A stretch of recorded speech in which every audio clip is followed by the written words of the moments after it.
कैसे आप सभी लोग, एक बार फिर से स्वागत है आपका हमारे YouTube channel study with yoga. इसमें जिन लोगों को लग रहा था कि सर की क्लासेज अब आएंगी नहीं आएंगी, रिदम टूट चुका है, वो सब अपनी जो एक धारणाएं थी बच्चों वो ख़त्म कर लीजिए, क्योंकि सर आपके बीच जब अवेलेबल थे, लेकिन बीच में कुछ डिस्टर्बेंस की वजह से नहीं दे पाए क्लासेज, लेकिन अब रेगुलर आएंगी क्लासेज। आप देख भी चुके हैं पिछले 3-4 दिनों से।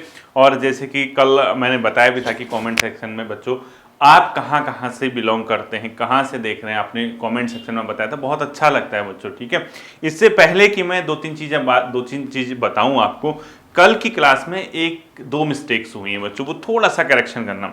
एक्चुअली जो मैंने एक चीज़ आपको बताई थी कि उपराष्ट्रपति जो अभी बने हैं नए बच्चों, वो पहले किसने इस्तीफा दिया, वो 14वें नंबर के राष्ट्रपति थी जगदीप धनखड़ जी। ठीक है, ये तो पता ही है आपको, जगदीप, वो जगदीश बोल दिया शायद मैंने, जगदीप धनखड़ जी ने इस्तीफा दिया। जो नए उपराष्ट्रपति बने हैं सीपी राधाकृष्णन जी, ठीक है, वो जो है बच्चों, उनका जो कार्यकाल होगा पूरा 5 वर्ष के लिए होगा। राष्ट्रपति और उपराष्ट्रपति की केस में यदि पद बीच में किसी केस में राष्ट्रपति का या ऐसा हो, ना भगवान करे कभी ऐसा ना हो, बाई चांस कभी क्या होता है, पद में रहते हुए स्वास्थ्य कारणों से या गंभीर बीमारी से किसी का निधन हो जाता है या किन्हीं अन्य कारणों से राष्ट्रपति या उपराष्ट्रपति का पद खाली हो जाता है, तो जब दोबारा चुनाव होते हैं कंप्लीटली 5 ईयर के लिए वो क्या होते हैं बच्चों, चुने जाते हैं। ठीक है, राष्ट्रपति और उपराष्ट्रपति की केस में मैंने उसमें शायद ये बता दिया था कि वो क्या होगा, बचे हुए टाइम के लिए चुने जाएंगे, ऐसा नहीं है। एक वो करेक्शन कर लेना, आपसे रिक्वेस्ट है। ठीक है, और करेक्शन कर लोगे तो कमेंट सेक्शन में बता देना कि सर वो करेक्शन कर लिया था। होता क्या है, दिमाग में 100 चीजें बोलनी पड़ती हैं, कई चीजें रहती हैं, तो फ्लो में निकल गया। ठीक, दूसरी चीज बच्चों, एक मैंने आपको बताया था जो एनडीबी था, नेशनल डेवलपमेंट बैंक, जिसको आप लोग ब्रिक्स बैंक भी कहते हैं, उसमें 2 नए मेंबर जुड़े हैं। 2 नए मेंबर क्या बताया था मैंने, कंबोडिया बता दिया था ना, कंबोडिया नहीं बच्चों, कोलंबिया। ठीक है, कोलंबिया प्लस उज्बेकिस्तान। ठीक है, कोलंबिया और उज्बेकिस्तान अभी हाल ही में न्यू डेवलपमेंट बैंक, यानी जो अपने आप में ब्रिक्स बैंक के नाम से भी जाना जाता है, उसमें 2 नए मेंबर जुड़े हैं। अब शायद इसके मेंबर सदस्य टोटल कितने हो गए, 11 हो गए, कोलंबिया एंड उज्बेकिस्तान, जिसको मैंने कंबोडिया बोल दिया था। एक्चुअली वो क्या था, मैंने आपको इससे जस्ट पहले एक बताया था, एक जिस टाइम पे कंबोडिया और अपने आप थाईलैंड के बीच एक सीज फायर समझौता हुआ था, उसको क्या नाम दिया गया था वो बताया था।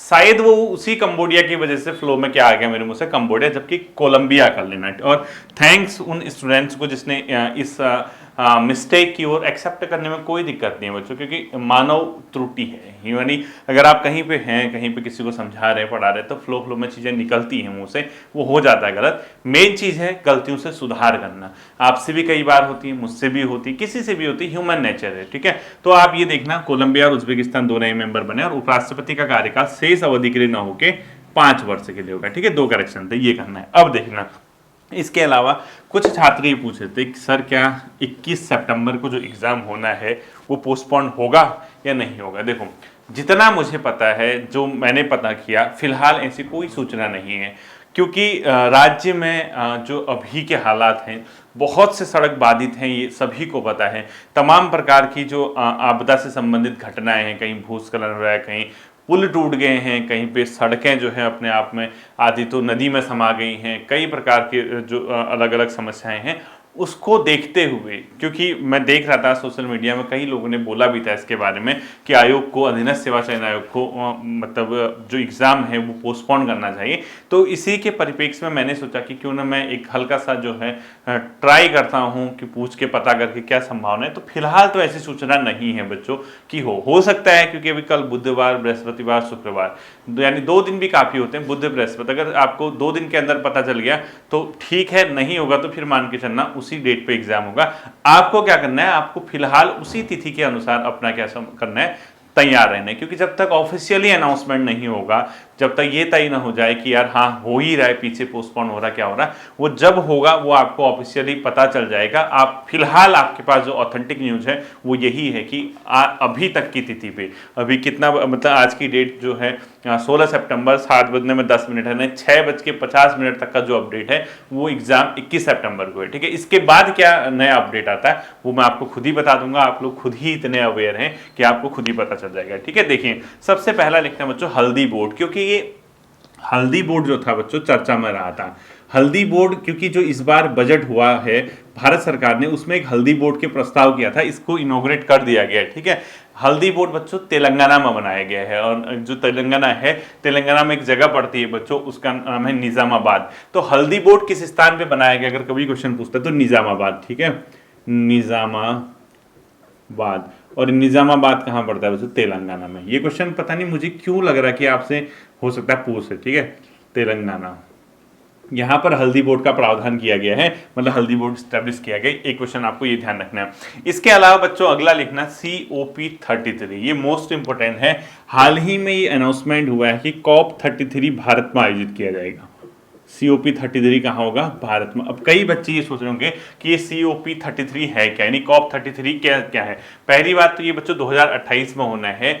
ये है क्या? ये भारत में 2028 में प्रस्तावित है। ठीक है, ये है क्या? ये COP बच्चों जो यूनाइटेड नेशन का एनवायरमेंट से संबंधित एक फ्रेमवर्क है, यानी जो अंतर्राष्ट्रीय स्तर पे, यानी संयुक्त राष्ट्र का जो पर्यावरण का कन्वेंशन है, जो आप जलवायु परिवर्तन सम्मेलन, जिसको आप जनरल लैंग्वेज में बोलते हैं कि यार इस बार का जलवायु परिवर्तन सम्मेलन कहाँ हुआ, वही है ये COP। ठीक है, तो इसको क्या बोलते हैं बच्चों? इसको बोलते हैं यूनाइटेड नेशन अपने आप में क्लाइमेट चेंज कॉन्फ्रेंस। ठीक है, यानी COP33 जो है United nation climate change conference, UNCC का से संबंधित है। यूनाइटेड नेशन यानी संयुक्त राष्ट्र क्लाइमेट चेंज, जलवायु परिवर्तन सम्मेलन बोलते हैं इसको, और जिसको COP33 यानी COP बोलते हैं जिसको। ठीक है, अब 33वें नंबर का भारत में होगा 2028 में। भारत में इसको, भारत को इसकी मेजबानी मिल गई है। तो अब आपके जितने भी एग्जाम होंगे वहां तक आपको तैयार रहना होगा। अब क्या है देखो, जो UNCC है, यूनाइटेड नेशन जो अपने आप में क्लाइमेट चेंज का जो कॉन्फ्रेंस है,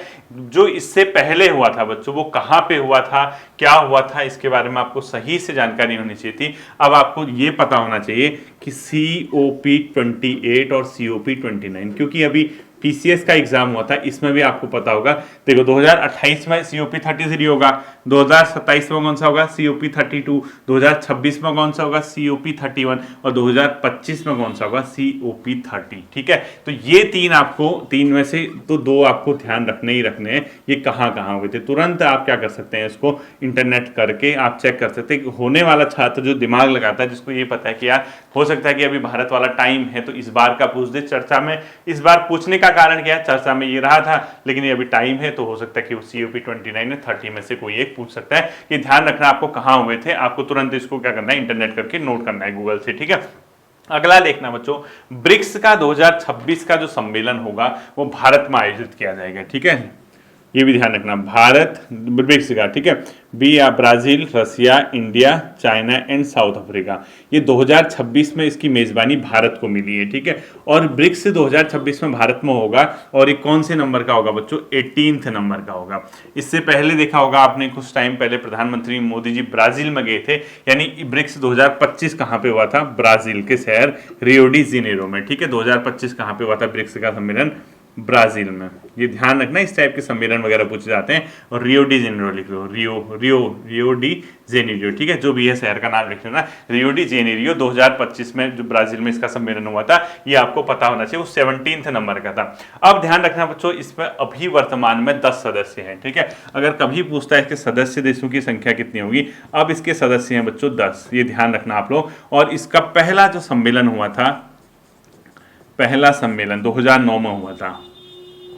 कहाँ हुआ था पहला सम्मेलन? 2009 में, और ये हुआ था रूस के येकाटेरिनबर्ग में। ठीक है, तो 2009 में हुआ था बच्चों रसिया में। इसके मेंबर कौन कौन हैं ये आपको सही से पता होना चाहिए। ब्रिक्स का इनमें से कौन सा सदस्य है, कौन सा नहीं है, ये आपको पता होना चाहिए। 4-5 तो मैं आपको बता देता हूँ। देखो, भारत मतलब Brazil, Russia, India, China and South Africa, 5 तो इसके नाम पे ही छुपे हैं। इसके अलावा हाल ही में बच्चों अर्जेंटीना, इसके अलावा इंडोनेशिया, इसके अलावा शायद 1-2 देश अपने आप में जो मेरे ख्याल से अफ्रीकन कॉन्टिनेंट से कुछ 1-2 कंट्रीज जिसमें आई हैं। तो आपको ये ध्यान रखना है कि ब्रिक्स के मेंबर कौन कौन से। तो जो इसके नए मेंबर हैं, क्योंकि 10वां मेंबर तो इसका इंडोनेशिया बने हैं, इसके अलावा जो इसके मेंबर हैं आपको कंप्लीटली याद होने चाहिए, यानी 4 एक्स्ट्रा मेंबर कौन कौन से। शायद बांग्लादेश भी इसमें, मैं सुन रहा था, एक बार चेक कर लेना ब्रिक्स में कौन कौन से नए मेंबर बने। अर्जेंटीना भी इसमें शामिल हो गया, शायद इंडोनेशिया हो गया, तो 1-2 कंट्री और है, उसको आपने एग्जाम के हिसाब से क्या करना है, रेडी रखना है। ठीक है, तो ब्रिक्स का सम्मेलन याद रखना।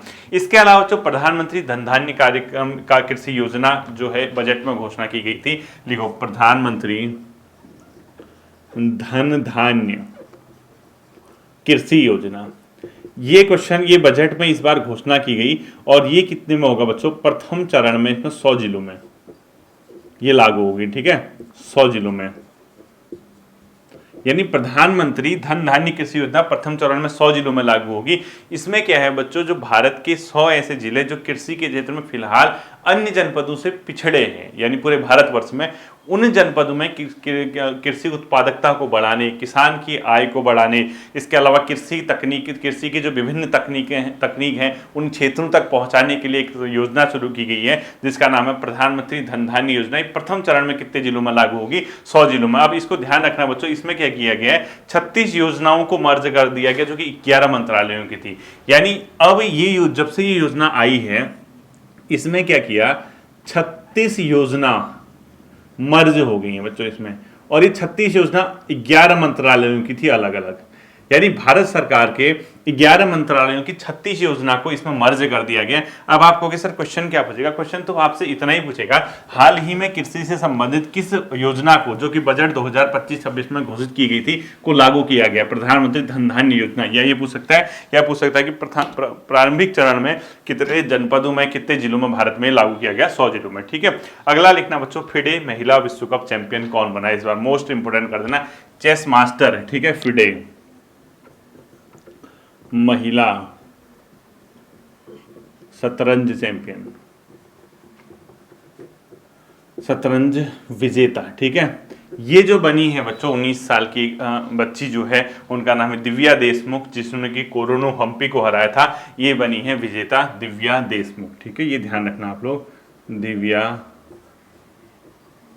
देशमुख। ठीक है, यानी ये क्वेश्चन आपसे पूछा जा सकता है कि कौन इसको विजेता बना है, तो ये बनी है बच्चों अपने आप में कौन, दिव्या देशमुख। ठीक, तो ये ध्यान रखना आप लोग कि इसकी विजेता, देखो पहले तो इससे हराया किसको, दिव्या देशमुख ने। आपको पता होना चाहिए क्या, दिव्या देशमुख ने हराया कोरोनो हम्पी को, इससे पहले वो चैंपियन थी। तो फिडे महिला शतरंज विजेता कौन बनी है, दिव्या देशमुख। ठीक है, डी आपने लिख लिया होगा, दिव्या देशमुख समझ जाना है। ठीक है, दिव्या देशमुख लिख लो या दिव्या जो भी करते हो आप।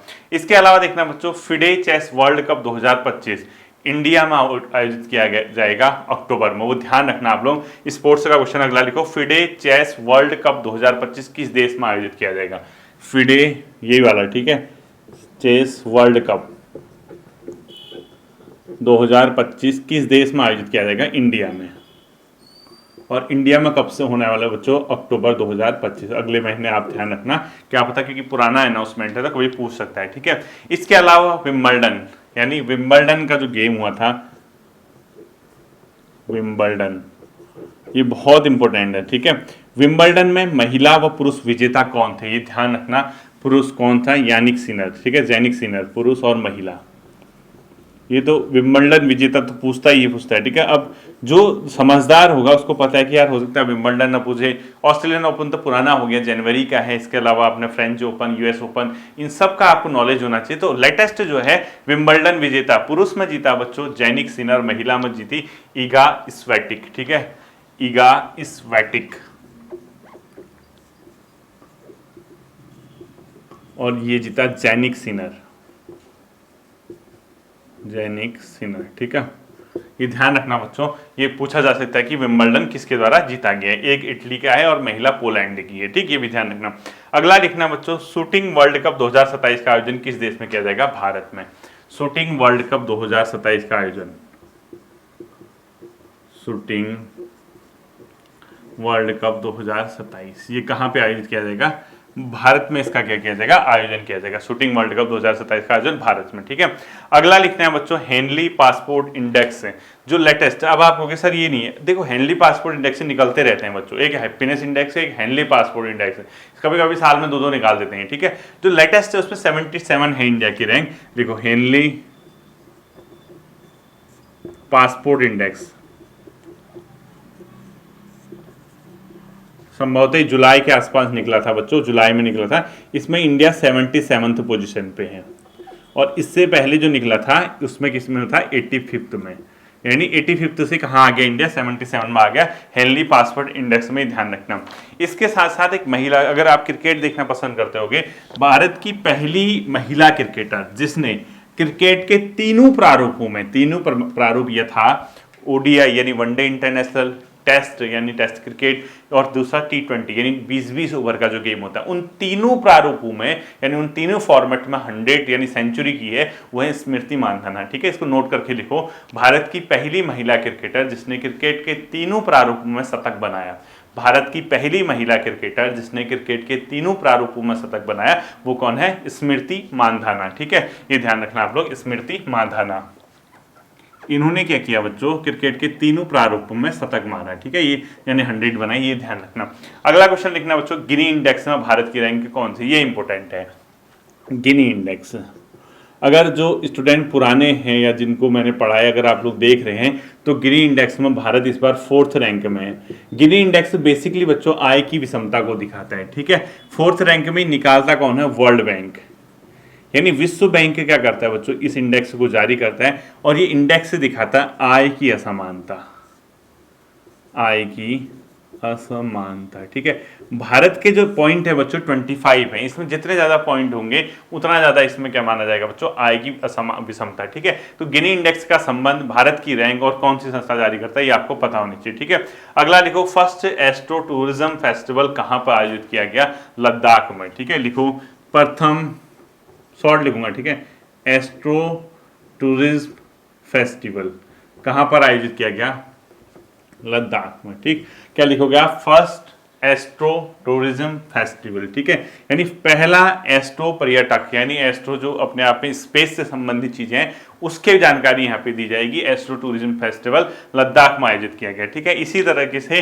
पहला खेलो इंडिया वाटर स्पोर्ट्स फेस्टिवल हुआ बच्चों डल झील में। ठीक है, डल लेक में। लिखो पहला, अगला लिखो पहला, प्रथम। ठीक है, खेलो इंडिया, खेलो इंडिया स्पोर्ट्स यानी वाटर स्पोर्ट्स फेस्टिवल, यानी क्या लिखोगे आप, वाटर स्पोर्ट्स फेस्टिवल, यानी जो खेल से संबंधित यानी खेल क्रीड़ाओं से संबंधित मेला लगा था, वाटर स्पोर्ट्स फेस्टिवल। ये कहां पर हुआ बच्चों, डल झील में। ठीक है, डल लेक में, डल लेक, और डल लेक कहां पड़ती है, श्रीनगर में, जम्मू कश्मीर श्रीनगर में। ठीक है, तो ये ध्यान रखना, डल लेक में पहला खेलो इंडिया वाटर स्पोर्ट्स फेस्टिवल का आयोजन किया गया। ठीक है, अब इसके अलावा लिखो बच्चों, स्वच्छ सर्वेक्षण 2024-25 के आधार पर कौन सा शहर टॉप में रहा, इंदौर और सूरत।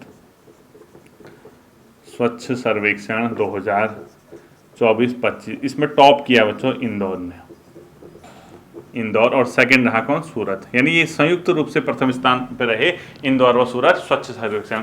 और हाँ, एक चीज मैं आपसे रिक्वेस्ट करूंगा बच्चों, क्योंकि हर चीज यहाँ पे पढ़ा पाना संभव नहीं, आप एक चीज करना ना, प्रधानमंत्री जी को हाल ही में किन किन देशों के सर्वोच्च सम्मान से सम्मानित किया गया है, यानी जो सिविलियन अवार्ड होता है, चाहे वो अलग अलग देशों में गए थे, ब्राजील वगैरह इन जगहों पे, तो आप देखना लेटेस्ट 2-3 चेक करके जाना। यानी आप जुलाई से अगस्त, जुलाई अगस्त नहीं भी देखोगे, जुलाई और जून जुलाई के आसपास कहाँ कहाँ वो गए थे, किसने उनको सर्वोच्च सम्मान से सम्मानित किया, वो क्वेश्चन आपको देख के जाना है। ठीक है, अगला लिखना बच्चों आप लोग, निसार मिशन। ये मोस्ट इंपोर्टेंट, मैं आपको बहुत बार पढ़ा चुका हूँ, निसार। ठीक है, निसार मिशन, एक्चुअली ये निसार मिशन है बच्चों ISRO, Indian space research organisation और नासा का। ठीक है, नासा का, यानी नासा यूएसए की और इसरो। ठीक है, इसका जो संयुक्त मिशन है इसरो और नासा का, ये मिशन क्या कहलाता है, निसार। ठीक है, निसार मिशन जो है बच्चों, ये कब लॉन्च किया गया था, आपको ये पता होना चाहिए, 30 जुलाई 2025 को GSLV F-16 से। ठीक है, ये किससे लॉन्च किया गया था, GSLV F-16 से। ठीक है, इससे ये लॉन्च किया गया था, GSLV अपने आप में F-16 से। ठीक है, और इसके अलावा बच्चों ये 30 जुलाई 2025 को लॉन्च किया गया था, और ये नासा और इसरो का क्या है, सिंथेटिक अपार्चर रडार। ठीक है, इसका फुल फॉर्म क्या है, पहले फुल फॉर्म भी लिख लो, NASA ISRO synthetic aperture radar. ये मैं आपको पहले भी करा चुका हूं। ये लॉन्च कब किया गया था बच्चों, 30 जुलाई को, 2025 को लॉन्च हुआ था। ठीक है, इसका फुल फॉर्म भी पूछ सकता है, NASA ISRO synthetic aperture radar. ये इसरो और नासा का जॉइंट मिशन है जिसको लॉन्च किया गया था GSLV। ठीक है, जो अपने आप में लॉन्च व्हीकल है, ये वाहन होता है बच्चों, एक अंतरिक्ष यान, अंतरिक्ष जो मिशन होते हैं इसमें इसी में भेजे जाते हैं। ठीक है, तो GSLV F-16 से इसको भेजा गया था। और ये क्या है बच्चों, बेसिकली अर्थ ऑब्जर्वेशन सैटेलाइट है। इसका जो काम है पृथ्वी का ऑब्जर्वेशन करेगा। ठीक है, इसको लिख दो, यह एक अर्थ ऑब्जर्वेशन सैटेलाइट है। ठीक है, यानी पृथ्वी का क्या करेगा बच्चों, ऑब्जर्वेशन करेगा। निसार मिशन इसरो और नासा का GSLV F-16 से लॉन्च की डेट है 30 जुलाई 2025 को। इसके साथ साथ एक मोस्ट इंपोर्टेंट और अंतिम बच्चों, उसका नाम है EXIM 4। ये EXIM 4 बहुत ही ज्यादा चर्चा में रहा था, संभावित है कि आपका क्वेश्चन इससे पूछे, और ये मैं आपको पहले भी करा चुका हूं, लेकिन इसमें थोड़ा सा मैं आपको डिटेल में बताऊंगा। EXIM 4 लिखो आप। ठीक है, लिखो AXIOM, EXIM 04। इसको क्या भी बोलते हैं बच्चों अपने आप में, AX4 भी। ठीक है, जो EXIM 04 या AX4 मिशन है, ठीक है, इसमें 4 लोग भेजे गए थे बच्चों इस स्पेस में। ठीक है, ये गया कहाँ था, अपने आप में इंटरनेशनल स्पेस स्टेशन में। ठीक है, ये जून 25 2025 को लॉन्च किया गया और 15 जुलाई को वापस आया। ठीक है, ये लॉन्च कब हुआ, ये क्वेश्चन पूछ सकता है। ठीक है, 25 जून 2025 को, और वापस कब आया बच्चों ये पृथ्वी पर, 15 जुलाई 2025 को। ठीक, ये क्या है बच्चों, EXIM 04 मिशन। बेसिकली इसका काम जो था, इंटरनेशनल स्पेस स्टेशन में इसको भेजा गया था। 18 दिन 43 मिनट के बाद ही वापस आया। ठीक है, इसका जो समय था बच्चों, लगभग मान के चलो 18 दिन 43 मिनट के आसपास वहां पे रहा था। ये मेनली जो अपने आप में कहाँ पे, इंटरनेशनल स्पेस जो अपने आप में स्टेशन है, वहां भेजा गया था। इसको कहाँ भेजा गया था, कहाँ गया था, इसको लिखो, इंटरनेशनल स्पेस स्टेशन में, IIS में इसको क्या किया गया था, भेजा गया था। इसमें भारतीय मूल के एक शुभांशु थे, भारती उन्होंने इसके पायलट थे। ठीक है, भारती कौन थे इसमें, शुभांशु शुक्ला पायलट थे, और टोटल 4 लोग भेजे गए थे, इसलिए AX4 बोला गया। ठीक है, इसमें शुभांशु शुक्ला ये क्या थे बच्चों, पायलट थे इसके। ठीक है, और टोटल कितने लोग भेजे गए थे, 4 लोग इसमें भेजे गए, तो इसलिए इसको 4 नाम दिया गया। ठीक है, शुभांशु शुक्ला इसमें क्या थे, पायलट थे। 18 दिन 45 मिनट के आसपास वहां पे रहा था।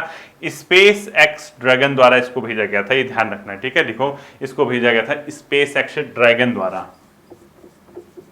स्पेस एक्स ड्रैगन द्वारा भेजा गया था। ठीक है, तो आपसे क्वेश्चन पूछेगा इसमें भारतीय मूल के कौन थे, शुभांशु शुक्ला इसके पायलट थे।